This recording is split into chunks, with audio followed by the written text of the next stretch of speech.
नमस्कार प्रेक्षकांनो, या मालिकेच्या आजच्या जबरदस्त भागामध्ये आपलं स्वागत आहे आणि त्यामध्ये अतिशय मनोरंजक आणि वळण घेणारा ट्विस्ट आपण पाहणार आहोत.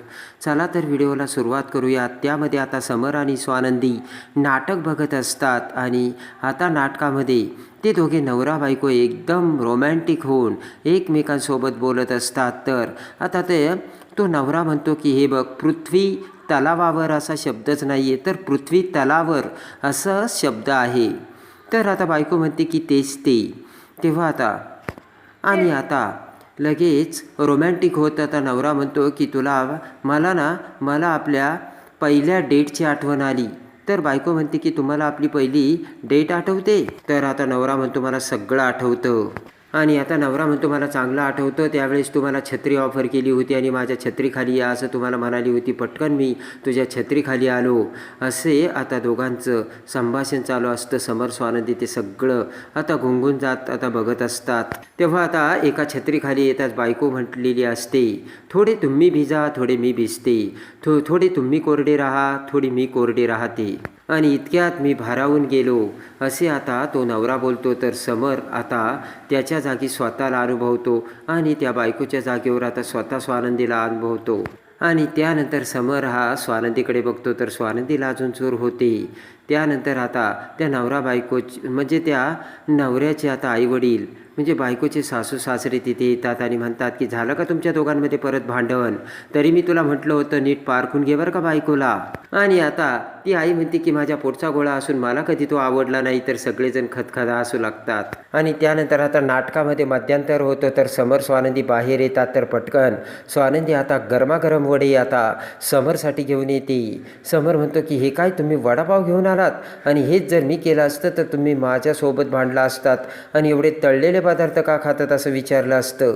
स्वानंदी म्हणते हे बघा, आपण नाटक बघायला आलोय ना, तर मग त्याचा एन्जॉयमेंट घ्यायचा. समर म्हणतो की हे बघा. तर स्वानंदी म्हणते की काही नाही आहे, हे बघा आपण नाटकाचा प्रयोग बघायला आलो ना, तर मध्यांतरनंतर वडे खायला वेगळीच मजा असते. समर म्हणतो की मग तुम्ही इथला असा वडा खाऊ नका, इथे जवळच एक रेस्टॉरंट आहे माझ्या ओळखीचं आहे, मी लगेच तिथून आपण वडापाव खाऊन येऊ. तर स्वानंदी म्हणते तुम्ही वेडे झालात का? आणि स्वानंदी आता तो वडा समोर धरते. तर स्वानंदीकडे बघत समर म्हणतो स्वानंदी नको, हा वडा कुठल्या तेलात तळलाय ते माहिती नाहीये. स्वानंदी म्हणते की काही होत नाही अहो, नाही तर नाटक बघायला आलेले लोक हे वडापाव खाल्ल्यानंतर आजारी नसते का पडले? काही नाहीये, ते सुद्धा विचार करतात, घ्या वडा. आणि इकडे आता पटकन तो नाटकामधला कलाकार म्हणजे तो नवरा आता समरला फोन करतो आणि म्हणतो तू आला नाटक बघायला? तर समर म्हणतो तुला कळेल. तर लगेच आता तो म्हणतो की मग मला भेटायला ये.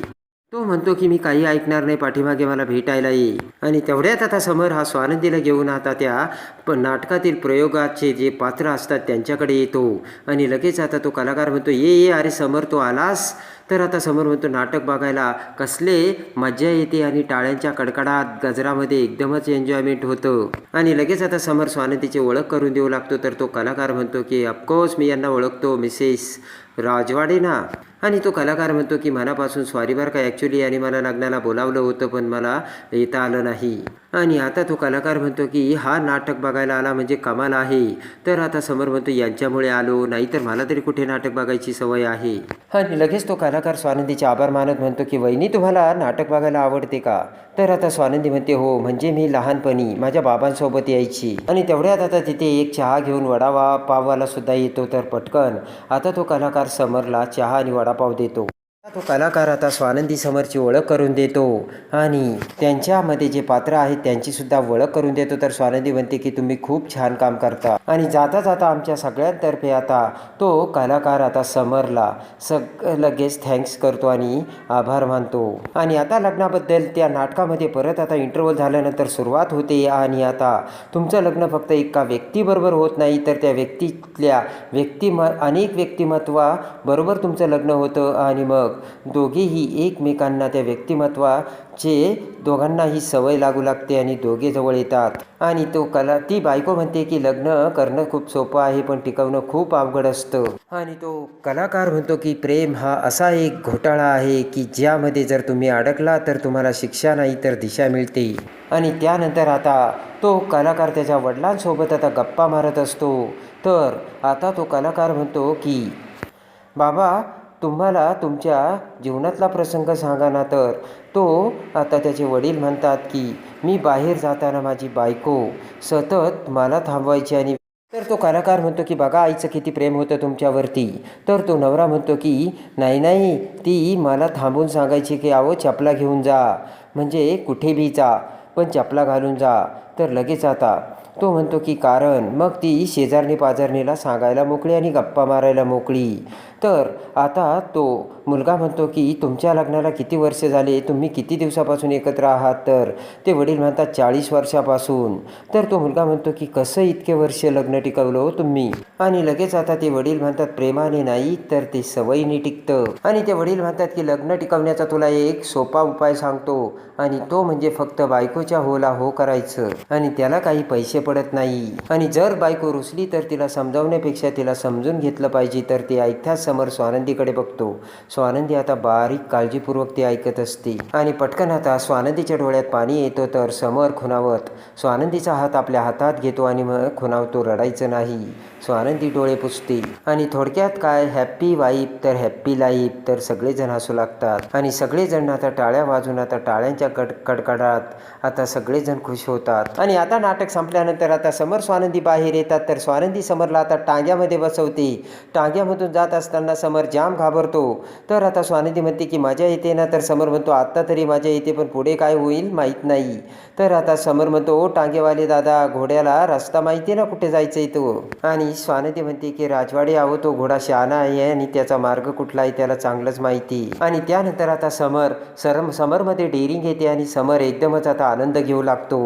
तर आता समर म्हणतो नाटक बघून खूप छान वाटलं आणि मला आपल्या डोळ्यासमोर आपल्या नात्यांच्या आणि आपल्या सगळ्या आठवणी माझ्या जाग्या होत होत्या आणि मला आठवत होत्या. आणि लगेच आता समर म्हणतो की तुमच्यामुळे मला नात्याचा खरा अर्थ कळला आणि खरंच नातं खूप सुंदर असतं हे मला कळालं. आणि त्यानंतर आता समर स्वानंदीचा हात आपल्या हातात घेतो. तर स्वानंदी समरच्या खांद्यावर डोकं ठेवते आणि समर प्रेमाने स्वानंदीकडे बघू लागतो आणि दोघेही टांग्यामधून जात मजा मारू लागतात. आणि त्यानंतर इकडे आता रात्री रोहन आता स्वानंदीच्या फोन येण्याची वाटच बघत असते.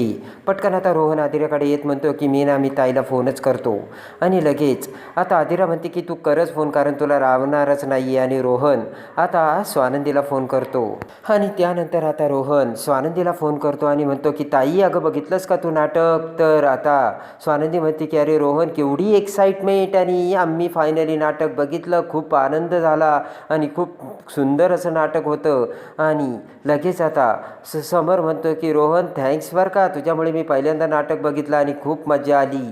तर आता रोहन म्हणतो की ओके आता तुम्ही फक्त मजा करा. आणि रोहन फोन ठेवतो. आणि फोन ठेवत आता रोहन म्हणतो की मला ना खूप बरं वाटलं. तर आता आदिरासुद्धा खुश होते. आणि त्यानंतर आता समर आणि स्वानंदी पाणीपुरीच्या गाडीवर येतात. तर प्रेमाने आता स्वानंदी पाणीपुरी खाऊ लागते. आणि स्वानंदी अजून एक पाणीपुरी खाते आणि समरला म्हणते की तुम्ही सुद्धा खा बघा टेस्ट. तर समर म्हणतो वेळ लागलाय का तुम्हाला. आणि त्यानंतर आता स्वानंदी ही पाणीपुरीचं पाणी आता इकडे समरला प्यायला देते. की समर कसं तरी तोंड करून सुरुवातीला पितो पण नंतर त्याला खूप टेस्ट लागते. आणि स्वानंदी म्हणते की मी आज खूप खुश आहे. तर समर म्हणतो की तुमच्यातला छोट्या छोट्या गोष्टीतला आनंद बघणं मला ना खूप आवडतं. आणि लगेच आता समर म्हणतो मला नाटकातलं अजून एक वाक्य आठवतं, हॅप्पी वाईफ तर हॅप्पी लाईफ. आणि त्यानंतर समर स्वानंदी घरी येतात. आणि दुसऱ्या दिवशी सकाळीच आता समर आणि स्वानंदी गणपती बाप्पासमोर हात जोडतात. आणि स्वानंदी म्हणते बघितलं ना किती शांत आणि किती आनंददायी असल्यासारखं वाटतं. तर समर म्हणतो खरंच. आणि आता समर आणि स्वानंदी पुन्हा एकदा खुश होतात. आणि समर म्हणतो की आता आपण एकमेकांवरती फक्त खूप प्रेम करायचं. आणि समर म्हणतो आपण एकमेकांवर खूप प्रेम करायचं आणि आपण आपल्या कुटुंबासाठी सगळं काही करू, द्या वचन. तर स्वानंदी समरला वचन देते. आणि लगेच आता स्वानंदी समरच्या हातात हात देत म्हणते की मी तुम्हाला वचन देते, मी आपल्या कुटुंबाचं सुख आणि शांतता कधीच कमी होऊ देणार नाही. तर समर खुश होतो. आणि तेवढ्यात आता अर्पिताच्या बोलण्याचा मोठमोठ्याने आवाज येतो, दादा दादा. तर समर स्वानंदी बाहेर बघतात. आणि त्यानंतर इकडे आता समर आणि स्वानंदी मल्लिका सगळेजण बाहेर येतात.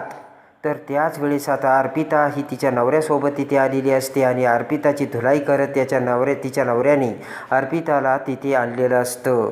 आणि लगेच आता अर्पिता म्हणते की मम्मा बघ ना. तर आता तिचा नवरा म्हणतो की हे बघ तिचा नवरा म्हणतो, खबरदार तू माझ्या घरात पुन्हा आलीस तर तू माझ्या घरामध्ये नको आणि माझ्या आयुष्यात सुद्धा नको येई.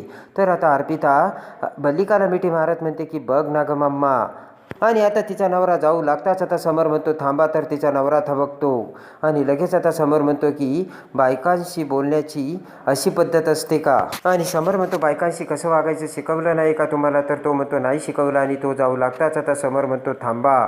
तर आता अर्पिताचा नवरा थांबतो. तर आता अर्पिताने आता केलेलं असतं ते भयानक कांड आणि माहेर येण्यासाठी अर्पिताने मुद्दाम भांडण उकरून काढलेलं असतं. तर आता अर्पिताने कोणता कारनामा केला हे आता तिचा नवरा समरला सांगताच आता समरला मोठा धक्का बसतो आणि त्यामध्ये अर्पिताची चूक असल्याचे समरच्या लक्षात येऊन त्या क्षणी समर पुन्हा अर्पिताची कशी हकालपट्टी करतो हे बघण्यासाठी आणि या मालिकेच्या डेली अपडेटसाठी आपल्या चॅनलला लाईक करा, सबस्क्राईब करा.